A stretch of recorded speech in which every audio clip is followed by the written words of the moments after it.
देश और देश की राजधानी दिल्ली में आज चारों तरफ चुनाव का माहौल है। देश की 18वीं लोकसभा का चुनाव इस समय चल रहा है।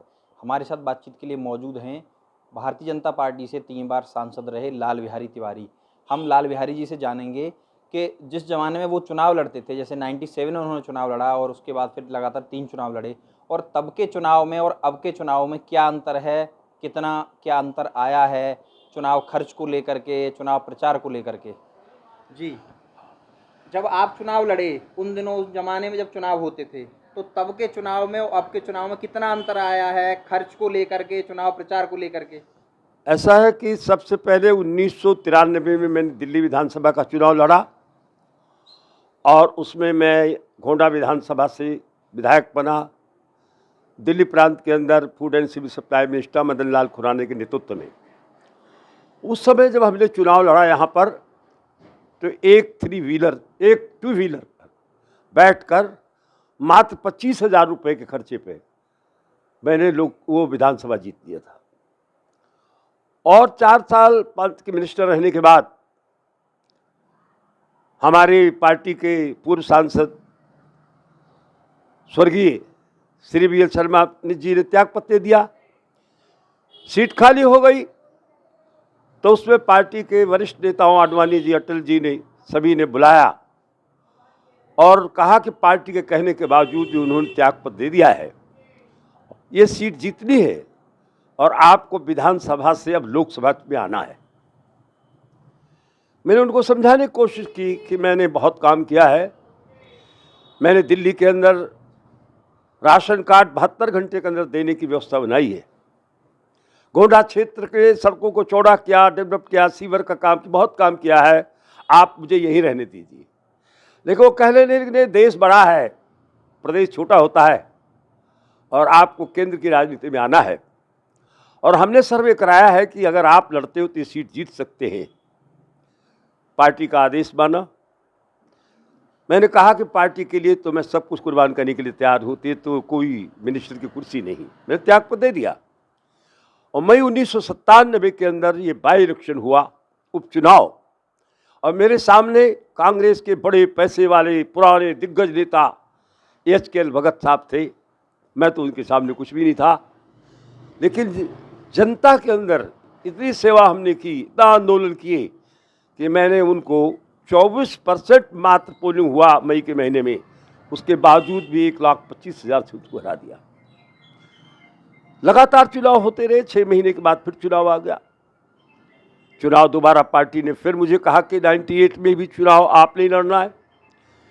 अब कि दोबारा लाल बिहारी तिवारी के सामने किसको लड़ाया जाए। उस समय के मशहूर नेता दिल्ली के पूर्व मुख्यमंत्री शीला दीक्षित के बारे में उन्होंने विचार किया, हमारे सामने उनको कैंडिडेट बनाया। उनके सामने भी हम चुनाव लगभग 70-80 हज़ार वोटों से जीत गए। उसके बाद फिर 1 साल के अंदर फिर दोबारा 99 में चुनाव हुआ। स्वाभाविक भी था, पार्टी ने मुझे ही कहा कि आप लड़िए। और उस समय HKL Kapoor lieutenant governor Delhi जो होते थे, कांग्रेस के कैंडिडेट थे, उनको लगभग 1.25 लाख वोटों से मैंने उनको हराया। मैंने इस क्षेत्र से 3 बार लोकसभा का सदस्य रहा, हैट्रिक बनाई मैंने। उस जमाने में मेरे पास तो कुछ भी नहीं था। आज के ज़माने में तो करोड़ों करोड़ रुपए सुनता हूं कि खर्चा होता है।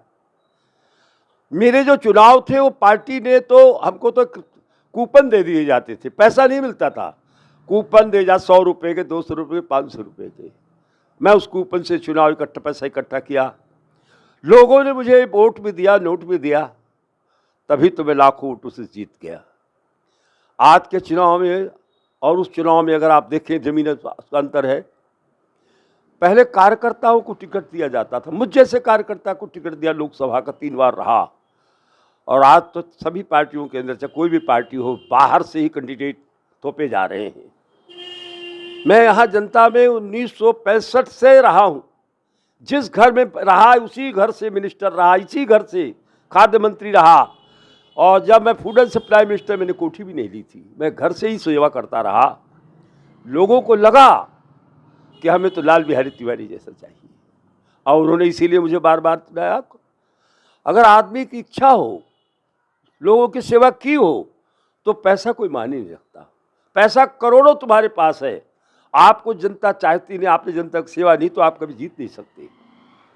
ये जरूर है कि इस जमाने में तो बाहुबली आ रहे, पैसे वाले आ रहे, पार्टियां उन ऐसे लोगों को टिकट भी दे रही है, और अगर यही हाल चला तो आगे पार्लियामेंट में कैसे लोग आएंगे ये तो वक्त बताएगा। लेकिन मैं अपने ज़माने की बात ये कह सकता हूँ कि उस ज़माने में और अब के ज़माने में चुनाव में, खर्चे में और कार्यकर्ता के चयन में बहुत बड़ा अंतर आ गया है। और मैं तो अपनी पार्टी के लोगों से भी और अन्य पार्टी के लोगों से भी ये कह सकता हूँ, मैं तो अपनी पार्टी के प्रधानमंत्री जी से भी यही निवेदन करता हूँ आपके माध्यम से कि जो देश में चुनाव हो रहे हैं वो मोदी जी के नाम से हो रहे हैं, चाहे 14 का हो 19 का हो। तो आप बाहरी लोगों को टिकट देने के बजाय अपने कार्यकर्ता पुराने को टिकट दीजिए ताकि वो आपकी जड़ को मजबूत रखें। ये जो बाहरी लोग आ रहे हैं अपने बचाव के लिए आ रहे हैं, ऐसे लोगों को टिकट देने से क्या फायदा होगा?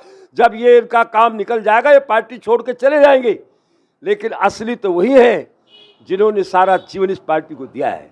तो ऐसे कार्यकर्ता हम रहे हैं और हमने चुनाव जीते और अपना भगवान की कृपा से हम आज भी अपने इसी मकान में। अच्छा, पहले बताते हैं जनता चंदा दे दी थी, पैसा दे दी थी जनता, तो लोग बताते हैं कि भाई चुनाव ही लड़ लेते थे और पैसे बच भी जाते थे, तो ऐसा कभी आपके साथ हुआ? मैंने आपको बताया कि मेरे सामने एक हरिजन बस्ती है, मुझे टिकट मिल गया तो मैंने सोचा मेरे को तो पैसा है नहीं, मैं क्या करूं, तो मैं इस हरिजन बस्ती में चला गया। जो कि हरिजन बस्ती में जो वाल्मीकि समाज के लोग हैं वो लोग तो कांग्रेस को वोट देते थे। मैं चला गया तो मैंने कहा भाई देखो मेरे पास तो टिकट तो आ गया, पैसा नहीं है। तो हमारे को बहनों ने कहा बाबूजी आपके लिए तो मैं ज़्यादा नहीं 100 रुपये तो दे सकती हूँ। तो मैंने वहाँ चद्दर फैला दी, 10,000 रुपये आ गए। उस जमाने में ऐसे लोगों से चंदा लेकर हम चुनाव लड़ते थे और हम जीत भी गए।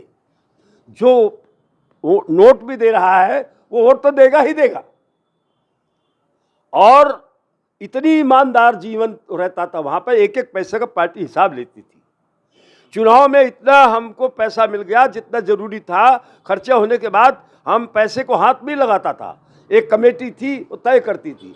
जो पैसा बच गया, मैंने बताया कि एक चुनाव में मेरा 20 लाख रुपए बच गया, मैंने पार्टी फंड में जाके जमा करा दिया। आज के ज़माने में तो कोई भी कैंडिडेट कोई हिसाब ही नहीं देता। ये अंतर है उस ज़माने में और हमारे ज़माने में।